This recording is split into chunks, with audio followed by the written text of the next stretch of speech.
नमस्कार मित्रों, मैं प्रदीप बंसल और साथ में विक्की मास्टर जी। नमस्कार मित्रों, आज मैं लेकर आया हूँ सीताफल। सीताफल क्या है? सीताफल क्या माता सीता से जुड़े हुए ये शब्द हैं? जी ज़रूर। तो आज सुनिए आप इसका विश्लेषण। तो चलिए मैं आपको बताता हूँ इनके बहुत सारे फायदे और इनके कारण।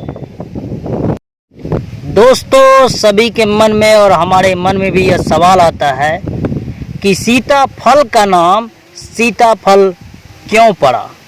तो आपको दोस्तों बता रहे हैं, राजा दशरथ ने कैकेयी के कहने पर भगवान श्री राम को 14 साल का वनवास प्रदान किए थे।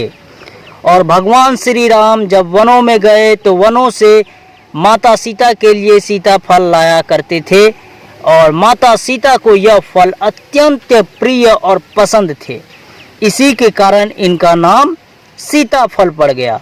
और दूसरा कारण यह भी है कि वनस्पति शास्त्र से जुड़े लोगों के अनुसार शीतकाल में इस फल की पैदावार होने के कारण इसे सीताफल यानी कि शीतफल कहते हैं। तो इसी के कारण इसका नाम सीताफल हो गया। साथ ही साथ यह फल बहुत ही ठंडा होता है, इससे सर्दी जुखाम होता है, इसलिए इसे शीतफल यानी कि सीताफल कहते हैं। बाद में इसका नाम सीताफल पड़ गया। तो दोस्तों, विक्की मास्टर जी भी साथ में हैं। विक्की मास्टर जी, आप एक बात बताइए, सीताफल तो हम लोग जान गए कैसे इनका नाम पड़ा, तो सीताफल के फायदे बताइए, इससे क्या फायदे हैं? सीताफल में iron, calcium, potassium, thiamine, vitamin पाया जाता है जो शरीर के लिए बहुत ही लाभप्रद है। दिल के सेहत के लिए यानी कि हार्ट रेट को यह कम करता है। जिसका हार्ट रेट ज़्यादा रहता है यानी कि दिल की धड़कन ज़्यादा रहता है तो उसको यह कम करता है। बीपी भी नियंत्रित करता है। इसके सेवन करने से बीपी भी नियंत्रित रहता है। इसमें विटामिन ए और साइबोसेलेमिन अधिक मात्रा में पाया जाता है जो आँखों की रोशनी के लिए ज़रूरतमंद है, फ़ायदेमंद है। इसके सेवन करने से दिमाग शांत रहता है। जैसे हमारे शरीर में खून की कमी हो गई या एनीमिया रोग है, हमें खून की कमी है, तो इसके सेवन करने से यानी कि 1 या 2 शरीफा के सेवन करने से, सीताफल के सेवन करने से इससे खून की कमी की पूर्ति होती है। शरीर को शक्ति प्रदान होती है, साथ ही साथ शरीर में जो भी थकावट होती है उसको यह दूर करती है। तो विक्की मास्टर जी, आपने बताया कि सीताफल से बहुत ही फायदे हैं, तो आपने बताया 1-2 खाने से। 1-2 खाना क्या एक ही दिन खाना है कि फिर सभी दिन खाना है? सभी दिन, यानी कि जब तक आपके यानी कि खून की कमी है, यानी कि आपको कमजोरी है, शरीर में थकावट है, तो आप क्या कर सकते हैं, 1 या 2 शरीफा रेगुलर आपको खाना पड़ेगा जब तक आपका यानी कि खून की पूर्ति शरीर में नहीं हो रहा है। सीताफल के बीज का यानी कि जब हमारे शरीर में यानी कि सर पर जू ज़्यादा हो जाते हैं तो हम लोग क्या करते हैं, इसके बीज जो हैं, इसके बीज का चूर्ण बना करके इससे पानी का घोल यानी कि पानी के साथ मिला करके सिर पर इसका लेप करने से हमारे शरीर पर जो यानी कि सिर पर जो जू पाए जाते हैं वो खत्म हो जाते हैं। 2-3 दिन लगातार अगर इसका यूज करेंगे तो सिर पर जितने भी जू हैं वो मर जाएंगे। गर्मियों के दिनों में इसका उपयोग करने से शरीर में ठंडी का अनुभव होता है, यानी जिस व्यक्ति का शरीर गर्म है तो इसका उपयोग करने से उसके शरीर की जो भी गर्मी है वो दूर हो जाती है। क्योंकि यह क्या इनके पत्ते या फिर इनके बीज पीस के लगाने से? नहीं, यानी कि इसका फल खाने से। अच्छा, फल खाने से हमारे शरीर में जो भी गर्मी होती है उसको यह दूर करती है। इसका सेवन करने से शरीर की जो त्वचा होती है ये मुलायम होती है।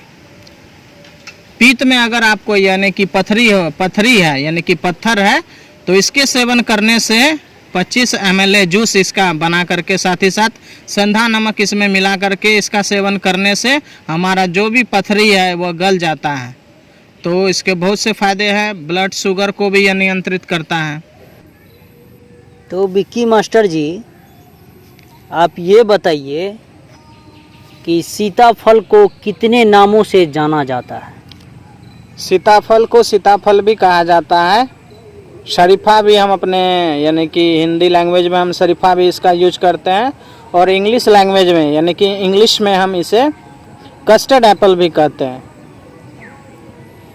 शरीफा अर्थात सीताफल की बागवानी के लिए कैसी मिट्टी की आवश्यकता होती है विक्की मास्टर जी? कस्टर्ड एप्पल यानी कि सीताफल की बागवानी के लिए हमें कोई भी मिट्टी, चाहे उसमें नमी हो या ना हो, चाहे वह इलाका पथरीली हो, फिर भी हम उसमें पौधे को लगा सकते हैं। उसके लिए ज़्यादा नमी की आवश्यकता नहीं होती पौधे के लिए।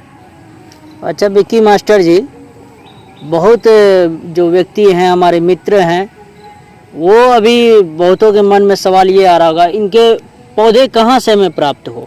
तो इसके पौधे हमें नज़दीकी के कोई भी नर्सरी हो वहाँ से हमको मिल सकते हैं। आपको भटकना नहीं पड़ेगा, आप नज़दीक में जो भी नर्सरी है वहाँ से आपको यह पौधा आसानी से मिल जाएगा।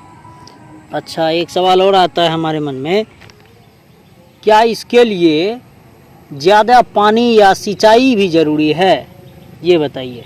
नहीं, इसमें ज़्यादा पानी की कोई भी ज़रूरत नहीं होती है। सिंचाई भी इसमें यानी कि इसमें हम लोग पौधे में अधिकतर पानी नहीं लगता है। जब हमारा फल यानी कि उसमें फल लगता है तो आप फल की वृद्धि के लिए उसमें पानी दे सकते हैं, सिंचाई कर सकते हैं। इसमें फल कब लगने चालू हो जाते हैं तथा कब तक यह तैयार हो जाते हैं? थोड़ा संक्षेप में।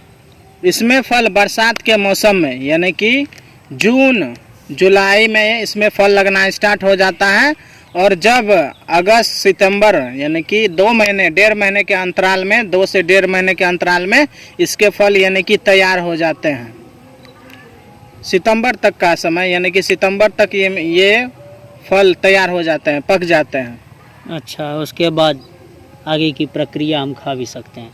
तो मित्रों, यह फल हमारे लिए बहुत ही फ़ायदेमंद है और इसमें जो है कोई किसी भी प्रकार की हानि कारक नहीं होती है। तो अगले वीडियो के लिए मित्रों तैयार रहिए।